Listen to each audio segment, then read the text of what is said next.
Hey everybody, I hope y'all are doing well. Joe with Bumbling Acres, and today I want to talk about inward and outward mindsets as a homesteader. And part of this is going to be gearing towards money when we talk about how do you make it as a homestead financially. And when we talk about making as a homestead financially, that is speaking out of something I have not experienced because our homestead is still up and running.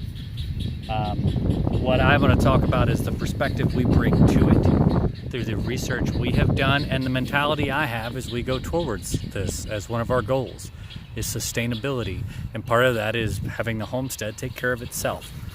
This isn't a hobby farm. This isn't one where I want to be working another job for the rest of my life and I just get to come home and have a very demanding hobby. Because homesteading is not something that you should do. Homesteading is not gardening, and there's nothing against that. In gardening, there are people that have a garden, and there are homesteaders, and those are not the same. And having a garden doesn't make you a homesteader. Okay, the one is about a lifestyle of providing. Your homestead provides for you, and one is having a garden because you like to grow things. The mentality has to be different, but part of that is this inward and outward viewpoint, and it's really been shown the difference between a homesteader and a casual person at this point with what has happened with the coronavirus and with society.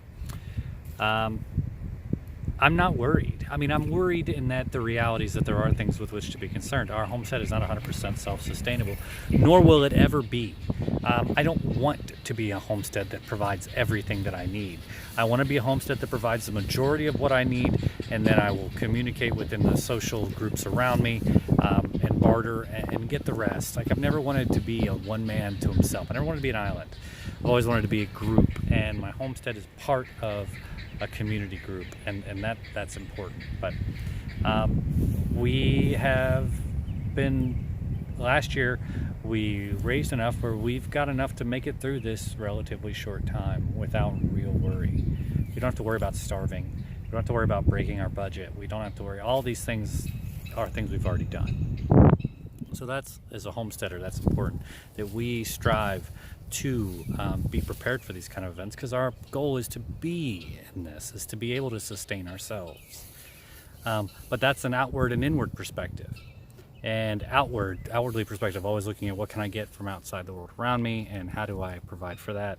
And then there's inward in that, what are the strengths that I have? What do I have currently? What is within me to get accomplished? And I feel like this is really important as an inward-outward perspective when we talk about homesteading, because as you look at people, let's do egg selling, for example. We do have a number of egg layers, we have 19 and a rooster right now. We've lost a couple to predators, and to come have wandered off. We think there are a couple sitting on nests waiting to come back with their chicks. And we're raising, I think, 15 more that we got in, and we got one that's broody sitting on a clutch of eggs right now. So by the end of this year, we fully expect to have our chickens up to 30 to 40 eggs, 30 to 40 egg layers. Our meat birds came in. We're starting the raising those within 3 months. We should have a freezer full of chickens for us to sell or have as we choose. And that kind of plays into this inward and outwards, where we've got the option of taking something to market and marketing a product. And we've gone back and forth on this, and that is the long-term goal, to go to market, to be able to sell our goods to the public. But the other reality is we just took on pigs on our property. And we have two piglets, called it Hog and Oats. Hog is the male, Oats is the female piglets.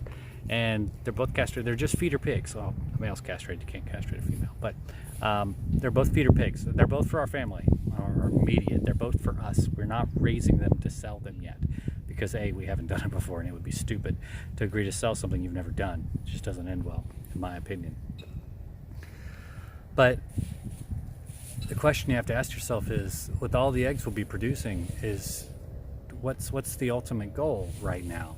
And we've kind of been selling eggs regularly for a while, and a lot of our egg sales are going to go plummet in the next couple months.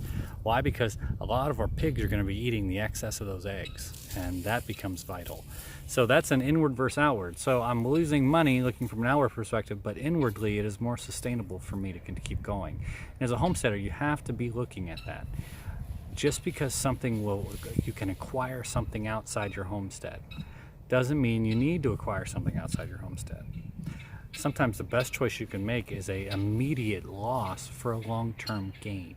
That's homesteading. That's raising animals. So, but that's my idea. I'm watching my guinea hens off in the distance. They're on my neighbor's elk property, and you probably can't see them. I can't see. There's one, and there's another one back there somewhere. They're both coming up, actually. One's there, one's there. But inwardly, outwardly. And as a homesteader, you have to be looking, and I'll be honest, I think it's important as a homesteader to be looking inwardly first. Because inwardly is where you define your cost. If you're going to market something, you have to understand the cost of it and what its value is. I could sell myself out of eggs and charge $3 a dozen. Get close to what I put in, but not really. I could charge $9 in eggs and make a bunch of money, $9 a dozen, but I'm not going to sell that many of them. You know, that's a balance, and part of that's an inward to outward perspective. So those are my thoughts for the day. Hope that makes sense. Hope y'all are doing well. Joe with Bumbling Acres. Don't forget to like and subscribe. Once again, inward versus outward perspective, and how as a homesteader, what does that look like navigating that space? Bye.